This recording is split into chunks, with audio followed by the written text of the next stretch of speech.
नमस्कार, आप देख रहे हैं एटीएन लाइव और मैं हूं चंदन। लोकसभा चुनाव आने वाला है और मुश्किल से 6-7 महीने का वक्त बच चुका है। लेकिन धीरे धीरे जो राजनेता हैं, जो चुनाव में लड़ने वाले जो उम्मीदवार हैं, वो किसी न किसी बहाने से जनता के बीच अब जुड़ रहे हैं। और इसी क्रम में आज हमारी मुलाकात हो रही है। हालांकि ये कोई कैंडिडेट नहीं है, लेकिन सिवान के रहने वाले हैं और राजनीति से जुड़े भी रहे हैं। सिवान सेंट्रल कोऑपरेटिव बैंक के अध्यक्ष भी रह चुके हैं रामायण चौधरी सिवान की राजनीति को काफ़ी करीब से ये देखते भी हैं। इनसे आज हम जानेंगे कि क्या कुछ सिवान का माहौल है। 2024 में जब चुनाव होगा एमपी का, उस वक्त का माहौल क्या रहेगा, क्या लग रहा है आपको कि बहुत सारे उम्मीदवारों की नाम भी आ रही है, उसमें सटीक कौन सा होगा। रामायण जी, ये बताइए कि क्या लग रहा है आपको, चुनाव का माहौल क्या कुछ चल रहा है, क्योंकि चुनाव महज अब 6-7 महीना बच चुका है। सबसे पहले तो मैं इंडिया गठबंधन के तरफ से एटीएन चैनल है, जितने चैनल है सिवान में, वो हमारे बिहार में, सबको मैं धन्यवाद दे। चुनाव जो अभी लोकसभा के आने वाला है, उस पर मैं बंटी बाबू से बात कर रहा हूँ। बंटी बाबू भी सिवान के रहने वाले हैं। सब लोग जितने लोग हो, मित्र हैं, दोस्त हैं, सब लोग भाई हैं। हम लोग बहुत बड़ा राजनीतिक व्यक्ति नहीं है, इस समाज में हम लोग बैठने उठने वाला व्यक्ति हैं। समाज में बैठते उठते हैं। समाज के कोई कमी बेसी होती है, समाज में कोई कठिनाई होती है, उसके लिए हम लोग लड़ाई लड़ते हैं, आगे भी हम लोग लड़ते रहेंगे। अब हम लोग का नेता जो इंडिया गठबंधन से हैं, तेजस्वी जी हैं, लालू जी हैं, नीतीश कुमार जी हैं, ये सब लोग गार्जियन हैं, हमारे नेता ये सब लोग हैं। बिहार विधानसभा अध्यक्ष है और राजद नेत्री। अभी अनेकों तरह के बात आ रहा है मार्केट में, लोग सुन रहे हैं, हम लोग भी सुन रहे हैं। उससे हम लोग को मतलब नहीं है। जब तक पार्टी खारिज नहीं कर देगी, जो हमारे यहाँ के 3 बार चुनाव लड़ चुकी है राजद नेत्री हिना साहब, जब तक ले पार्टी कोई लेटर नहीं थमा दे रही है, हमारे पार्टी के जो राष्ट्रीय अध्यक्ष हैं लालू जी, जब तक वो खारिज नहीं कर देंगे जो हिना साहब हमारे पार्टी में नहीं हैं, चाहे हमारे पार्टी से चुनाव नहीं लड़ेगी, तब हम लोग उनको नेता नहीं मानेंगे, चाहे पार्टी के हम लोग सदस्य नहीं मानेंगे। अभी हमारे पार्टी के नेता वही हैं, हिना साहब। हम लोग पार्टी से अपने माननीय अध्यक्ष, जो राष्ट्रीय अध्यक्ष हैं लालू जी, जो उप मुख्यमंत्री हैं तेजस्वी जी, उनसे हम लोग अपना बात रखेंगे। ये हमारे यहाँ के एक महिला नेत्री हैं, राजद से उन लोगों का काफ़ी लगाव रहा है 30 साल से। 1990 से उनका पति का लगाव रहा है। जब निर्दलीय विधायक बने थे तब से उनका लगाव रहा है लालू जी से और लालू परिवार से, और सिवान के जितने जानता है सभी परिवार से उनका लगाव अच्छा रहा है। सिवान के लिए मरहूम डॉक्टर मोहम्मद शहाबुद्दीन साहब बहुत कुछ किए हैं, अनोखा चीज़ किए हैं। उसके लिए मैं उनके चले जाने के बाद मैं बहुत दुखित हूँ। उसके लिए मैं कहूँगा कि उनको भगवान ने उनके आत्मा के शांति दें, और हम लोग बराबर प्रार्थना करते रहेंगे, वो जहाँ भी रहें भगवान उनको आत्मा के शांति देते रहें। आप क्या चाहते हैं कि हिना साहब चुनाव लड़े? देखिए, हिना साहब हो या हम हो, ये हमारे जो बिहार विधानसभा के जो अध्यक्ष हैं बिहारी चौधरी जी, हम लोग के गार्जियन हैं। चाहे हमारे माले से लोग आते हैं, अमरनाथ यादव जी हुए, अमरजीत जी हुए, सदैव राम जी हुए, हरिशंकर जी हुए, विजय शंकर दुबे हुए, बच्चा पांडे हुए, जो लोग व्यक्ति हैं जिनका इंडिया गठबंधन से लगाव है, वो हमारे सब लोग नेता हैं। और सबका हम लोग एक सिपाही हैं। हम लोग सिपाही के तरह काम करते हैं। 1990 से हम भी सिपाही के तरह पार्टी में काम करते आ रहे हैं। हम लोग किए हैं, पार्टी के लिए हम लोग खून पसीना दिए हैं। रामायण जी, आपने कहा कि हिना साहब हमारी राजद नेत्री हैं और हमारी वो नेता हैं, कोई प्रदेश के लालू प्रसाद यादव के परिवार से या कोई राजद के परिवार से उस तरह का नहीं आया हुआ है लेटर कि नहीं उनको निकाल दिया गया, ये सब कुछ ठीक है। लेकिन जिस तरीके से संसदीय बोर्ड की टीम से सदस्य जो थी बाहर कर दिया गया, आपने देखा होगा, लेटर जारी भी हुआ था। और उसके बाद से राजद जिस तरीके से या फिर लालू परिवार की अगर बात करें, आपने इस मुद्दे को उठाया इसलिए हम बात कर रहे हैं, तो वो लोग दरकिनार करके चल रहे हैं। तो क्या लग रहा है कि कहीं ना कहीं ये जो बात आप बोल रहे हैं ये तो कहीं ना कहीं वो तो बंटी बाबू, आप तो एक बहुत माने सिवान के जुझारू व्यक्ति हैं।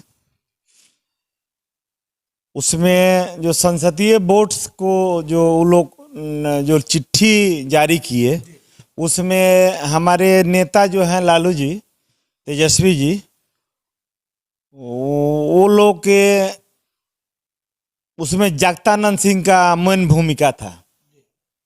और लालू जी और तेजस्वी जी की भूमिका नहीं है, हम बहुत करीब से जानते हैं। तो उसमें जगतानंद सिंह जी जो हैं और एक दो नेता जो हैं इर्द गिर्द का, वो लोग एक पार्टी के कमजोर करने के लिए हमारे जो नेत्री है हिना साहब, उनके साथ या जो चिट्ठी इशू किया गया ये गलत हुआ या नहीं होना चाहिए। वो मीटिंग में जाएं या ना जाएं, एक पार्टी के मेंबर उस जो संसदीय बोर्ड में वो मेंबर उन पार्टी ने बनाया था उनको, उसको उसी तरह उनको रहने देना चाहिए। बाकी उस पर जगतानंद सिंह और जो ईद गिर्द है जगतानंद सिंह के बैठने वाला कुछ चपलूसी नेता लोग, वही लोग उस पर काट खेले।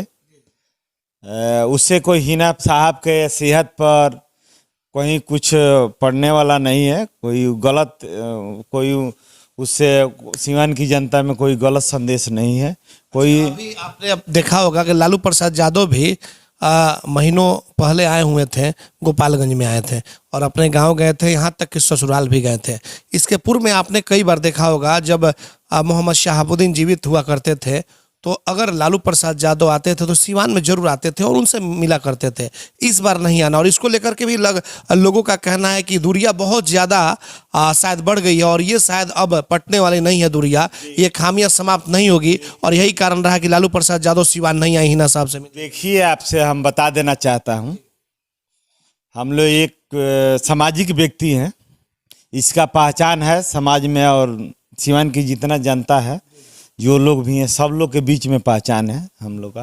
अब हम लोग को पहचान देने की कोई ज़रूरत नहीं है। लालू जी मेन मकसद से आए थे पूजा करने के लिए।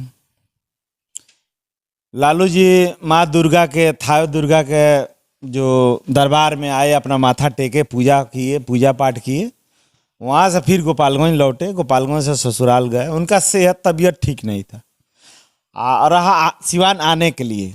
तो डॉक्टर मोहम्मद शहाबुद्दीन साहब से जितना आप बैठ के बतिया लीजिएगा, इसी तरह हम बतिया लेंगे, चाहे लालू जी बतिया लेंगे, चाहे तेजस्वी जी बतिया लेंगे, उतना हम लोग नेत्री जो हिना साहब हैं उनसे नहीं ना बात करेंगे। तो लालू जी किसी कारण बस उनका सेहत नहीं ठीक था, तबीयत नहीं ठीक था, इसलिए वो सफ़र नहीं करना चाहते थे दूर। पानी भी बरस रहा था, हम वहाँ थे, मौजूद थे। तो उनका चिट्ठी जो निकला था रूट का, वो फिर उसी पर बैक निकल गया था। वो चाहते तो वो सिवान से भी वापस जा सकते थे, 5 मिनट 2-4 मिनट का। देखिए, कोई मुद्दा नहीं है।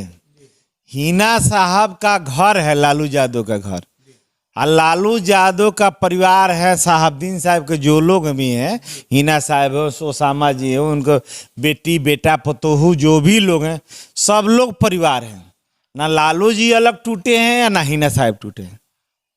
जो बीच के कुछ लोग हैं, बीच के कुछ जिनको नॉलेज नहीं है, जिनको जानकारी नहीं है जो परिवार और समाज कैसे चलता है, वो लोग बीच में दरार बनाए हैं। वो लोग अपना रोटी सेकने के लिए वो लोग दरार पैदा किए हैं। ना हिना साहब में कोई दरार है ना लालू जी में कोई दरार। तो दरार अगर आगे रह गया तो आने वाला लोकसभा चुनाव में भी ये नुकसान कर देगा ना राजद को या फिर लालू परिवार को। अरे भाई, दरार कोई हिले नहीं है। हम तो सीना ठोक के कहते हैं कि कोई दरार नहीं है। हिना साहब को टिकट मिलेगा और हिना साहब चुनाव लड़ेगी। का हुआ का नहीं हुआ पीछे वाला बात छोड़िए, हम लोग हिना साहब और इंडिया गठबंधन के जम के धन बल पूरा लगाकर हर नौजवान, हर जाति के लोग, जो हमारे समाज में रहने वाला लोग हैं, हर लोग लग भीड़ के हम लोग उनको चुनाव जिता कर पार्लियामेंट में भेजेंगे। ये तो उस वक्त जिता करके आप भेजेंगे जब हिना साहब को टिकट मिलेगा तब, और जब नहीं मिलेगा तब कहाँ से भेजेंगे? क्योंकि जेडीयू से यहाँ पे सिटिंग कैंडिडेट है कविता सिंह और नीतीश कुमार, वो सीट छोड़ेंगे नहीं तो फिर आरजेडी के खाते में जाएगा कैसे? देखिए, जेडीयू का जो है नो, वो लोग पार्टी का बड़े बड़े लोग की बात है, वो लोग अपना डिसीजन ले लेंगे। जे लालू जी जिसके साथ रहते हैं वो क्या बोलता है, कटहर के लाशा के तरह संबंध होता है, वो लोग सटे रहते हैं। तो ऐसा बात नहीं है ये नीतीश कुमार जी लालू जी के बात नहीं मानेंगे या लालू जी नीतीश जी कुमार के। अगर जेडीयू में है तो हमारी पार्टी जो है, नीतीश कुमार जी हैं, तेजस्वी जी हैं, राबड़ी जी हैं, लालू जी हैं, सब लोग अपना नीतीश कुमार से कहेंगे, बात को रखेंगे। अगर माननीय मुख्यमंत्री जी मान जाएंगे तो हम लोग टिकट हिना साहब को देने के लिए पार्टी में रिक्वेस्ट करेंगे। हम लोग लिखित अपना पैड पर लिखेंगे, हम लोग जो हिना साहब को टिकट दिया जाए और हिना साहब को हम लोग जिताकर पार्लियामेंट भेजेंगे, पार्लियामेंट सदस्य बनाएंगे। क्यों दरार रहेगा भाई?